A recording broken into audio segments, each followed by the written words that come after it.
Democrat if you want to participate. Each state has different laws.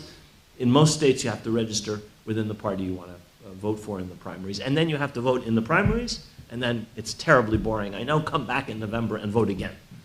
But you have to do it. You must do it. And especially the kids have to do it. I live in a building in New York City which is a voting, they vote in our building, in the ground floor. But the only people who come and vote are old people. Where are all the young people? It infuriates me.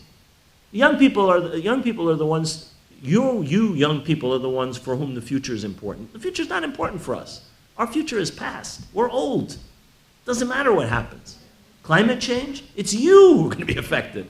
The sea levels aren't going to affect me. They're at my toes now. They're going to be at your knees by the time you're 50 and 60. So it's your future. And if you don't vote, you're basically throwing your future into the hands of a bunch of people who don't care about you. Older people who are caring about their interests, which is their right. You should register. You should vote. All of you, especially the young people. Especially in Michigan, for God's sakes. One more question. My name is AlKhaldi. I go to Fordham High School. Right? Yeah, gotcha. First of all, I want to thank you for this very knowledgeable evening, and especially for encouraging the youth to vote. And I want to encourage everyone in this room to go out and get your siblings, get your uncles, friends, everyone to vote. I'm not even a voting age, but I made some of my friends who are 18 go and register. Bravo. That's number one thing I agree, very important. Bravo. Now, my question comes into play. I've seen the news where Rachid or AlNADWA had made some tweets regarding this conflict, and automatically, without giving context to the news, they are shut down as anti-Semitic. I've been to a political camp where, I was the only Arab American there representing our views, and the majority of them right away did not know the context, did not know our side of the story.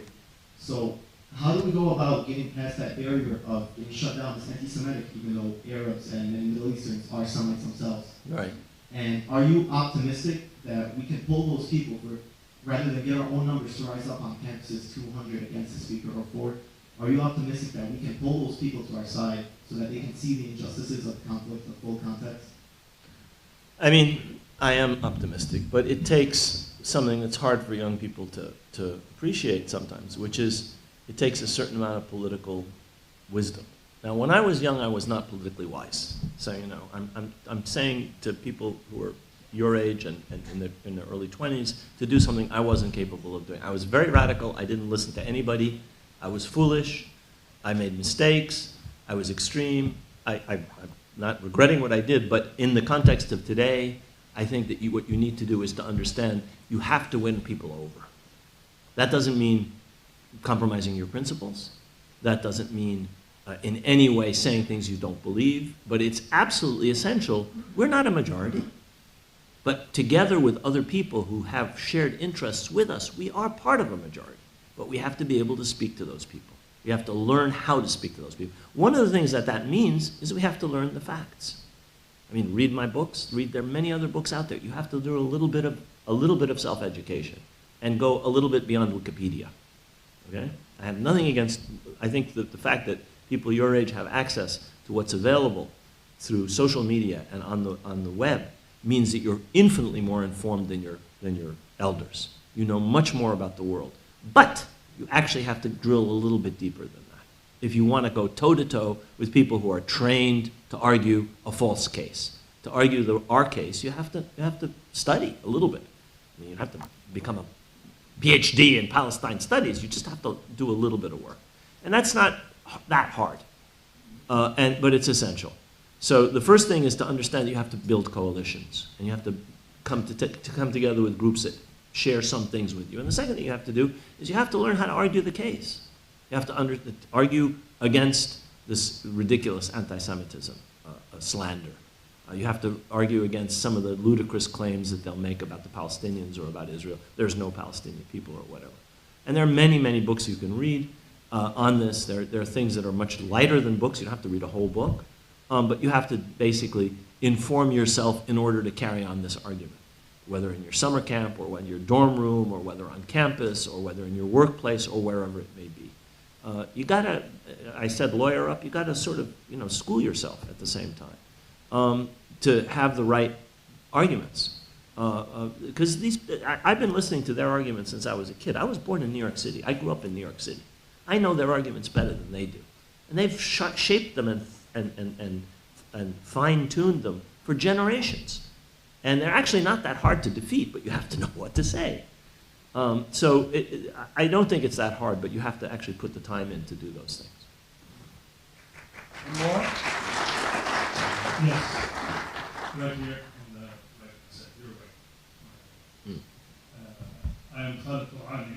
It is great to hear you talk once again, Rachid. It is amazing to hear your insight.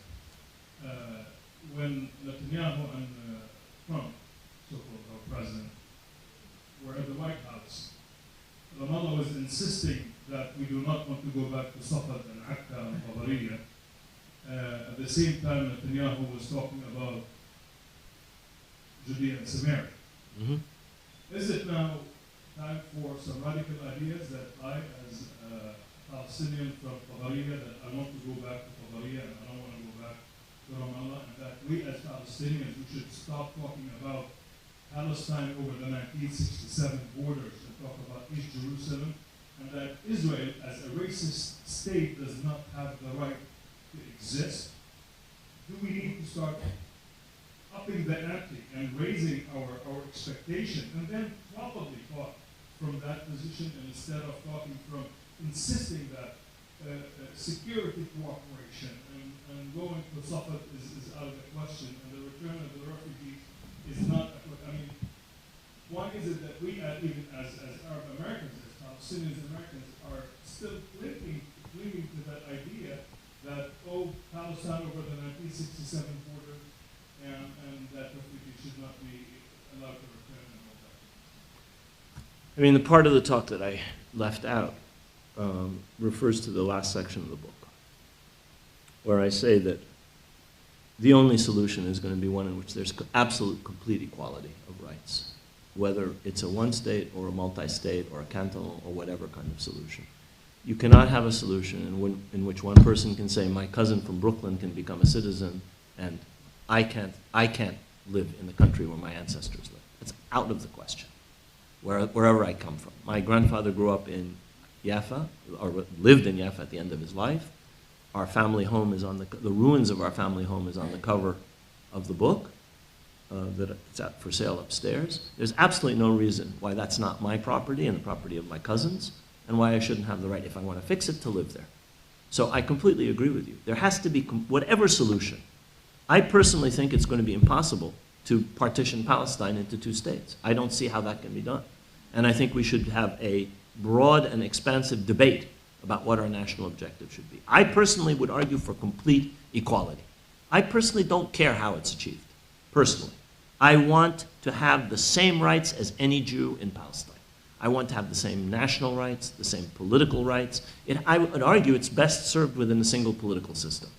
But I'm open to the possibility of another. I don't see how you could repartition. But that means you have to take away privilege. The privilege and the discrimination that are essential to Zionism. Those things have to be dismantled. You can't have that system. This is a worse than Jim Crow system. This is a worse than apartheid system. It's much more sophisticated than apartheid.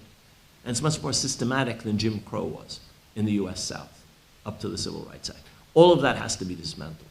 How we do that, I think that is the debate we have to have, not what is our ultimate objective. Our ultimate objective should be complete equality and justice. Anybody who wants to go back should be able to go back. There is an acceptance that anyone who lost their property in Europe in World War II has an absolute right to that property. If you lost a painting, if the Nazis stole a property from you, you have an absolute right to that property. Why does that person have a right to that property and we don't have a right to our property in Palestine? It's absolutely unacceptable.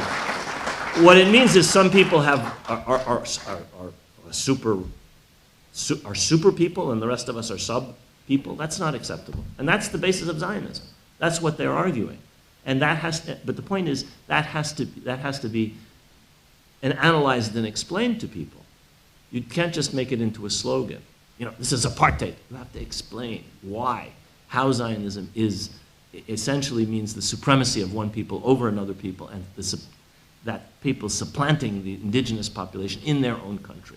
I think that argument has to be made. It's not an easy argument to make at this stage. But I have to tell you, things that could not be said 20 years ago are now sayable.